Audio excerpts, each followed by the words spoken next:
Onkruid, het zit overal. In je eigen tuin, maar ook op de stoepen en de dik. Om dat aan te pakken, hoef je net voor vast gif te broeken. En maar gewoon heet wetter is het voor te krijgen. In de gemeente Ljouwert broeken ze dat al een periode. Het grote voordeel is dat het wortelpakket dus inderdaad minder wordt. Dus de groei wordt steeds minder.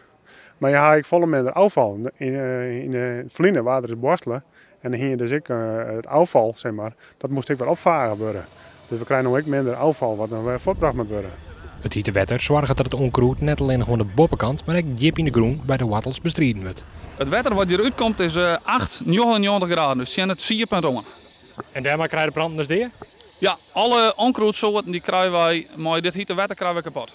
Joert kon de gemeenten bij Ommerin in de kunde komen met de hietwettermethode. Ommerin zou graag willen dat het in de toekomst op meer plakken gebruikt wordt. Benam omdat het gewoon goed werkt. Ja, het werkt zeker. Je zult, na 1 jaar zul je ongeveer al een 20-24% minder hergroei van de onkruid. De bestrijding is een stuk milieuvriendelijker als met gif. Al moet er wel vaker spuiten worden. Ik zou het zeker omrijden, ja. Ja. Het is wel op onderdeel wat een lange termijn en dan zie je lange adem. Je moet het wel net even voor 1 jaar doen en dan wat oors bedenken. Maar ik zou het zeker wel omrijden. Het verbod op het broeken van gif geldt voor eerst alleen voor die bieren romte. Maar de Tweede Kamer praat hier ook nog over een verbod in eigen tuin.